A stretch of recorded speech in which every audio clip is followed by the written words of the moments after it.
The man who knocked on Rachel Dunn's door that cool Oregon morning was wearing a worn brown coat with a frayed cuff, and patched trousers, and boots that had seen better years. The man said his name was Nate Carver.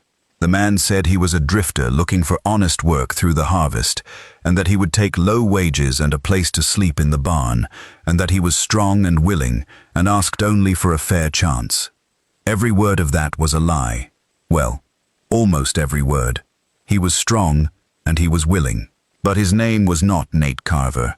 His name was Jonas Ashford, and Jonas Ashford was the richest man in Harmony Valley.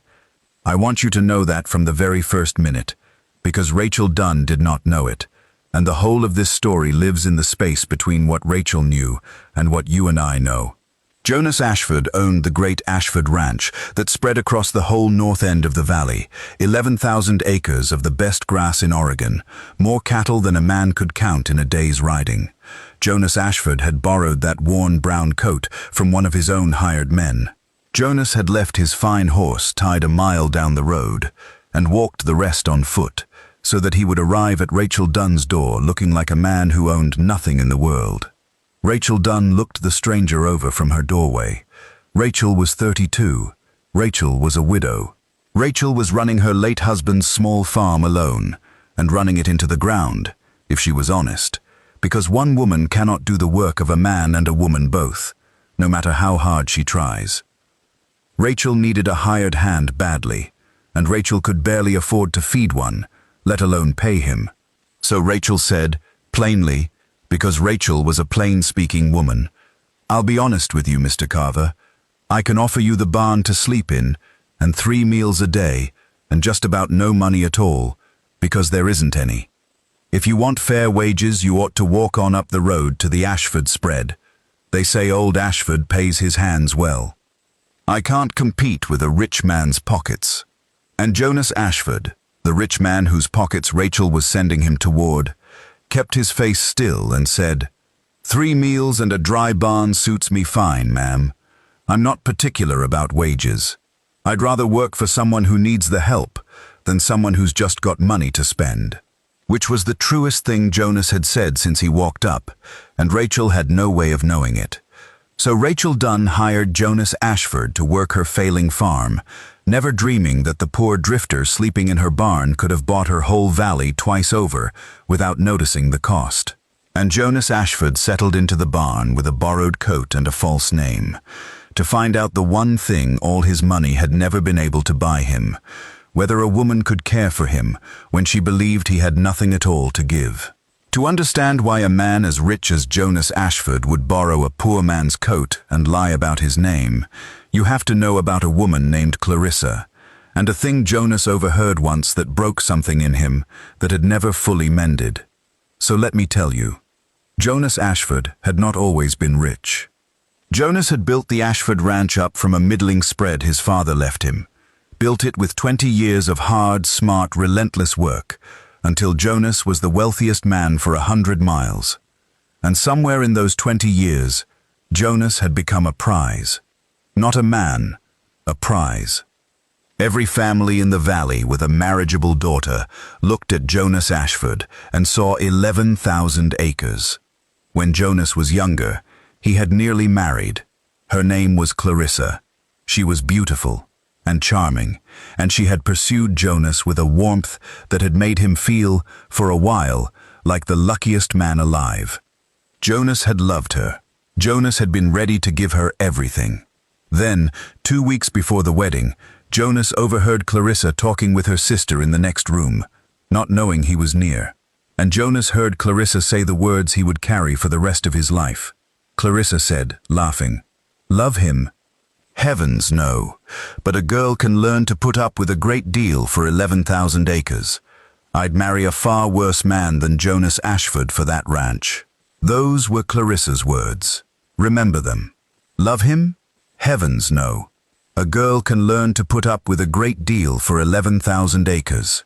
Jonas Ashford stood frozen in that hallway and felt 20 years of work curdle into something cold. He had thought he was loved. He was only valued. He was a ranch with a man attached, and the man was the part nobody wanted. Jonas broke off the engagement.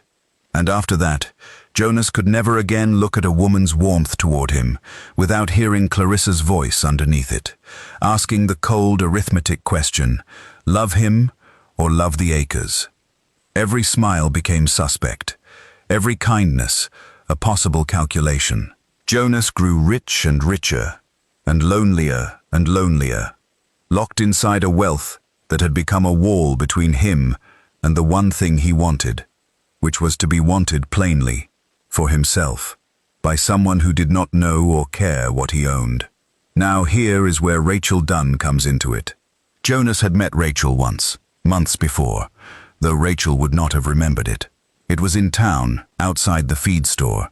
Jonas, as himself, as the great Mr. Ashford, had been surrounded as usual by the small crowd of people who always gathered when he came to town, the merchants being extra friendly, the mothers steering their daughters into his path. And in the middle of all that fawning, Rachel Dunn had walked past, loading feed sacks into her own wagon by herself, and Rachel had glanced at the great Mr. Ashford and his little crowd with an expression of plain, faint disinterest and gone right on loading her sacks. That look stayed with Jonas for weeks. A woman who looked at the richest man in the valley and saw nothing she needed. Jonas asked about her, quietly. He learned that Rachel Dunn was a widow, struggling alone on a small farm, too proud to ask for help and too stubborn to sell. And Jonas Ashford, who had spent years being loved for his acres, became fascinated by the one woman who had looked at his acres and shrugged. So Jonas hatched his foolish, hopeful plan.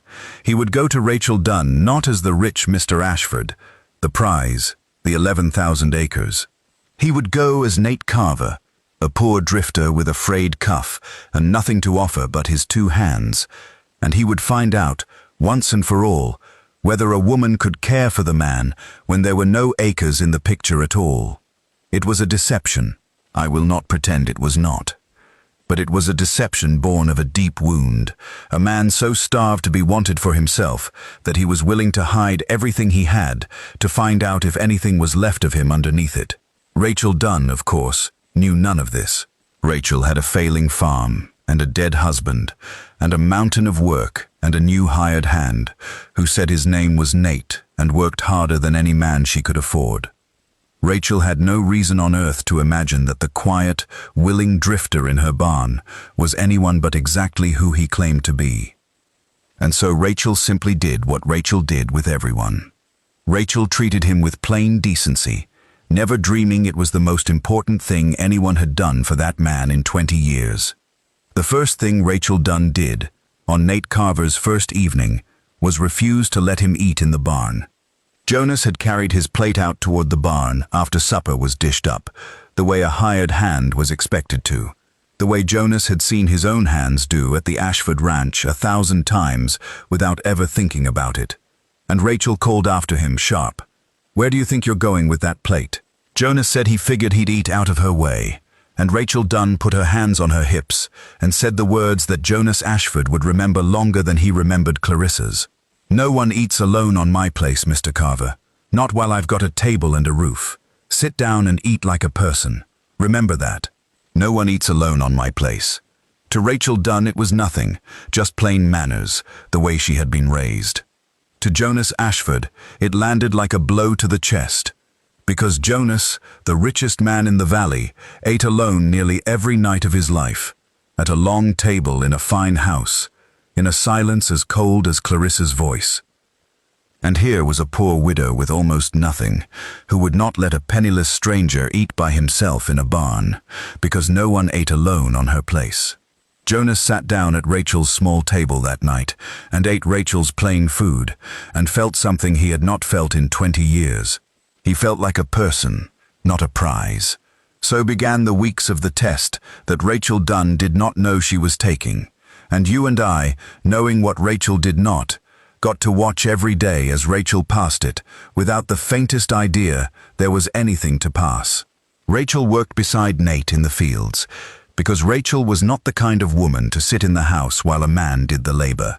And as they worked, Rachel talked to him, plain and easy, the way you talk to someone you have decided is decent.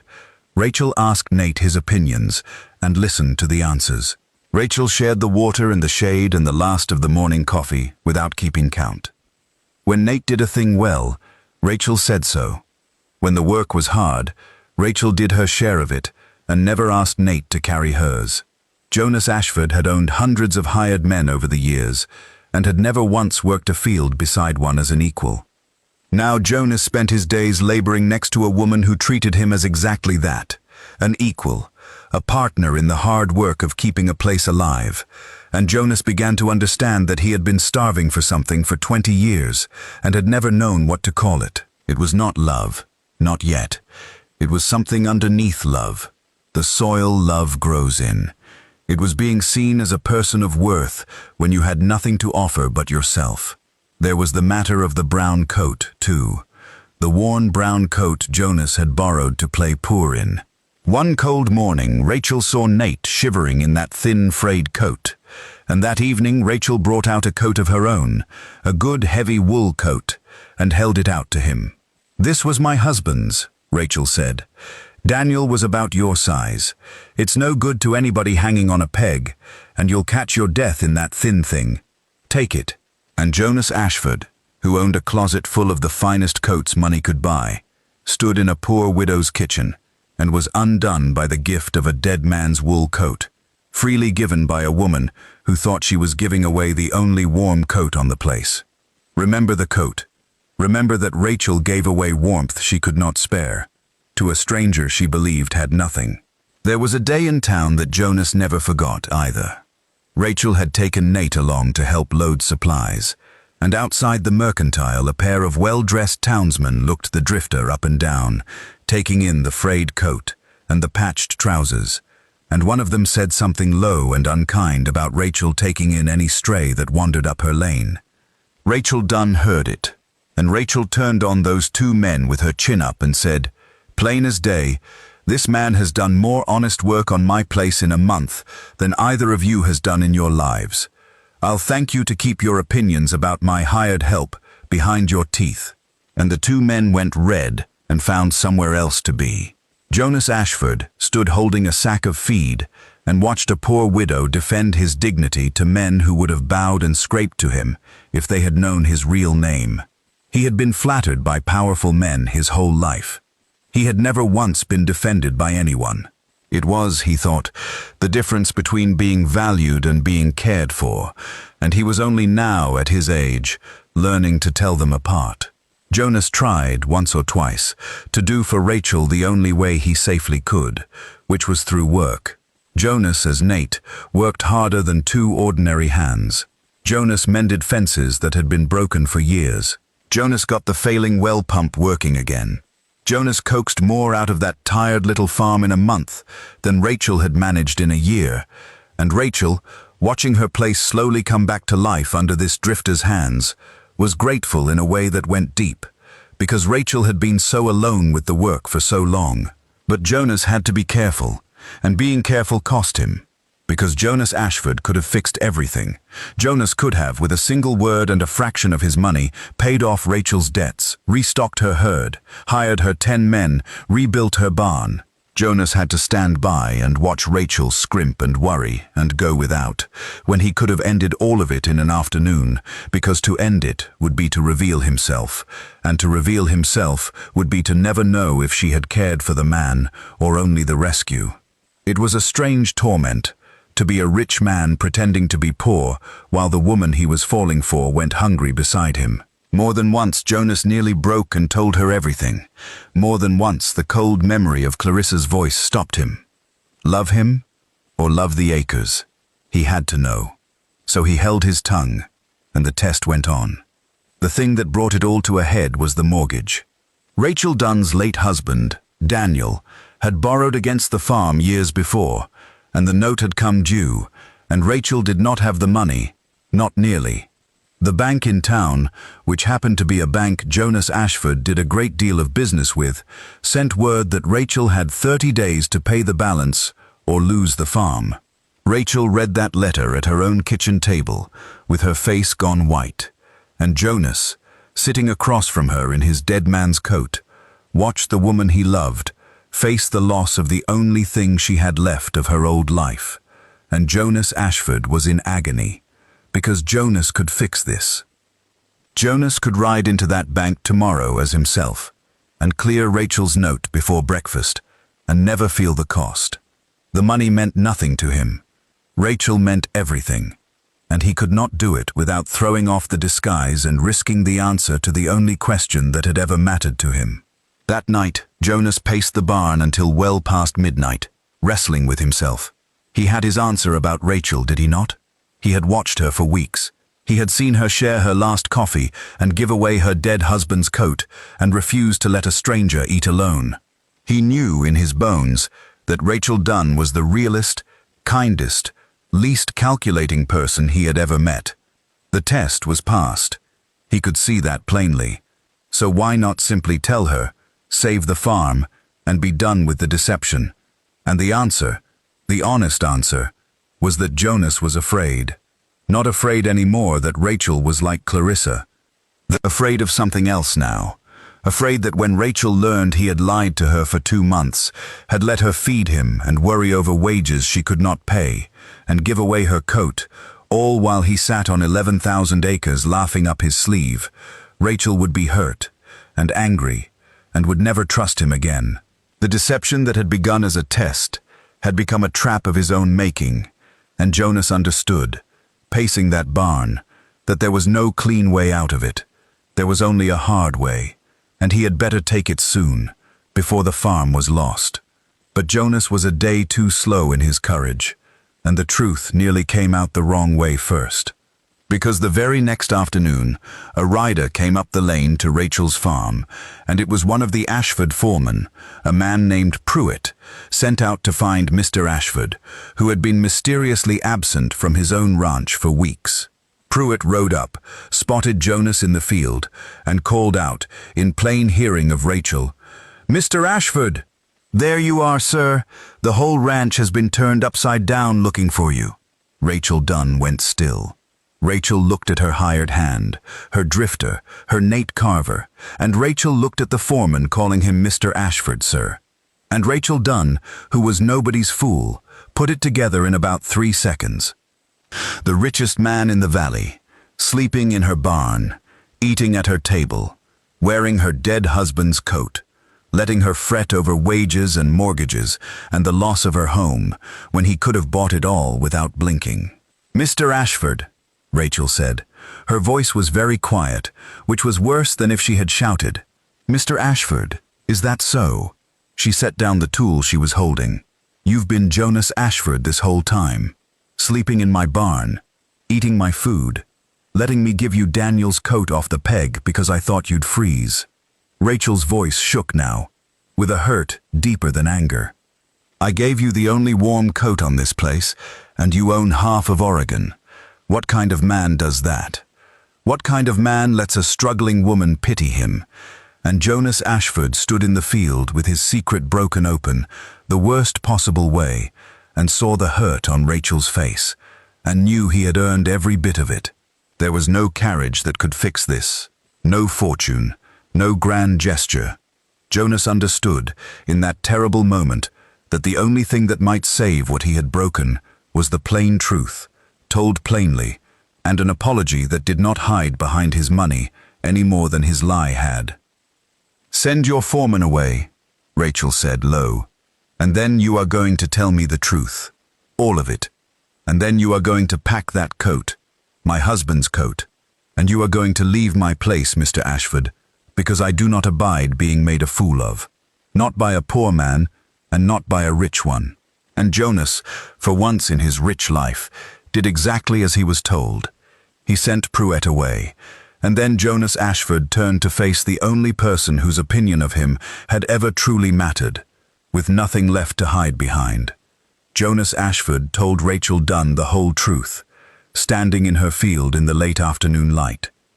He told her about Clarissa, and the words he had overheard, and the wound that had never healed. He told her about being a prize and not a man, about eating alone every night at a long, cold table, about the years of warmth he could never trust because he could never tell whether it was for him or for his acres. And then Jonas told her about the day outside the feed store, when Rachel had walked past the great Mr. Ashford and his little fawning crowd, and looked at him with plain disinterest, and gone on loading her own feed sacks. "You were the only person in this valley who ever looked at me and didn't see 11,000 acres, Jonas said. "You looked at me and saw nothing you needed. Do you have any idea what that was worth to a man like me? I had to know if you could care for the man with nothing, because the man with everything has never once been loved in his whole life. That is why I lied to you, Rachel. It was a coward's way to find a brave thing. And it was wrong, and I am sorrier than I have words for." Rachel Dunn listened to all of it with her arms crossed and her jaw set. And when Jonas was done, Rachel was quiet a long moment. Then Rachel said, "I understand why you did it. That does not make it right. You let me pity you, Jonas. You let me give and give out of the little I had, and the whole time you were the richest man in the valley. A person's pride is about all I had left, and you spent 2 months letting me spend mine on a man who didn't need it." "I know," Jonas said. "You gave me your husband's coat. I have never in my life owned anything worth as much as that coat, because it was the only thing anybody ever gave me without first counting what I could give back. I don't deserve to keep it, but I will carry what it meant for the rest of my days. And here is the thing that turned it, and I want you to mark it well, because it was not the money, and it was not the carriage, and it was not the 11,000 acres. It was the apology. It was a proud rich man standing in a poor woman's field, admitting he had been a coward and a fool, and not once, in all his explaining, asking Rachel to forgive him because of what he could now do for her. Jonas did not say, 'Marry me and I'll save your farm.' Jonas did not wave his fortune at the hurt he had caused. Jonas just owned the wrong, plainly, and stood there in the wreckage of his own foolish plan, asking nothing. And that, finally, was what Rachel Dunn could not turn away from, because a man who leads with his money is a man like all the others who had ever circled Jonas Ashford. But a man who stands in a field and says I was wrong and asks for nothing, that is a man being a person, not a prize. That is the man Rachel had been feeding at her table for 2 months. The lie had been Jonas Ashford's, but the man underneath the lie, the man who worked her fields and fixed her well and could not bear to eat alone, that man had been real the whole time. Rachel saw it. Rachel had always seen it. She had just not known his name. It was a week later that the carriage came. Rachel had told Jonas to leave, and Jonas had left, and gone back to his cold, long table, and given Rachel her week of space because she had asked for it, and he had finally learned to do what she asked. And then, on a bright morning, a fine carriage came up Rachel Dunn's lane, and Jonas Ashford stepped down from it. But he was not wearing his rich man's finery. Jonas was wearing the worn brown coat, the frayed one he had arrived in. He had left the dead man's coat folded clean on her porch the day she sent him away. Jonas Ashford walked up to Rachel's door in his poor man's coat, and he did not bring his fortune to the door, and he did not bring a speech about acres. Jonas brought one thing. Jonas said, "I came in a carriage because I wanted you to know exactly who is asking, with nothing hidden this time. But I wore this old coat, because the man asking is the same one who slept in your barn and ate at your table, not the one with the acres. You can have the carriage or not, Rachel, the acres or not. But I am asking, plainly, for the first honest time, will you have the man?" And Rachel Dunn, who had looked at the richest man in the valley once and seen nothing she needed, looked at this man in his frayed brown coat, asking plainly, hiding nothing, and saw, at last, the one thing she had needed all along and never expected to find. "Come in, Jonas," Rachel said, "and sit down at the table. You know the rule. No one eats alone on my place." And that, in Rachel Dunn's way, was a yes. Jonas Ashford and Rachel Dunn were married that autumn, and the valley talked of nothing else for a season, because the richest man in Oregon had married the proud little widow next door, and most folks could not understand how it had come about. They did not know about the barn, or the borrowed coat, or the 2 months when the richest man in the valley had been the poorest hired hand on a failing farm. That story stayed between Jonas and Rachel, where it belonged. Rachel did not lose her farm, of course. But here is the thing about that, the thing that mattered to Rachel. Jonas did not pay off her mortgage as a grand gift to win her. The mortgage got paid only after Rachel had already said yes to the man in the frayed coat. Only after the asking was done, and answered with nothing on the table but the man himself. Rachel had needed to choose Jonas before the acres ever entered into it, and she had. So when the acres came after all, they came clean, the way a thing comes when you did not choose it for itself. They kept Rachel's little farm alongside the great Ashford ranch. Rachel would not sell it, and Jonas understood why, and the two of them would ride down to the small place sometimes of an evening, just to sit. And Daniel's wool coat, the warm one Rachel had given away to a freezing stranger, hung back on its peg in the little farmhouse where it belonged, and neither of them ever gave it away again. Remember Clarissa, and the words that broke something in Jonas Ashford long ago. Love him? Heavens no. A girl can learn to put up with a great deal for 11,000 acres. For 20 years those words had been the truest thing Jonas believed about himself, that he was a ranch with a man attached, and the man was the part nobody wanted. It took a poor widow who would not let him eat alone in a barn to finally drown out Clarissa's voice, because Rachel Dunn had chosen the man when she believed there were no acres at all, and a man who has been chosen like that, once, truly, for himself, never has to wonder again. The long, cold table in the big house was never cold again. Jonas Ashford had spent 20 years eating alone in a fine house, hearing Clarissa's arithmetic in every kindness, certain that all his money had bought him was a wall, and then a plain-spoken woman with a failing farm and a warm coat to spare had said 6 words that turned out to be worth more than 11,000 acres. No one eats alone on my place, and no one ever did again.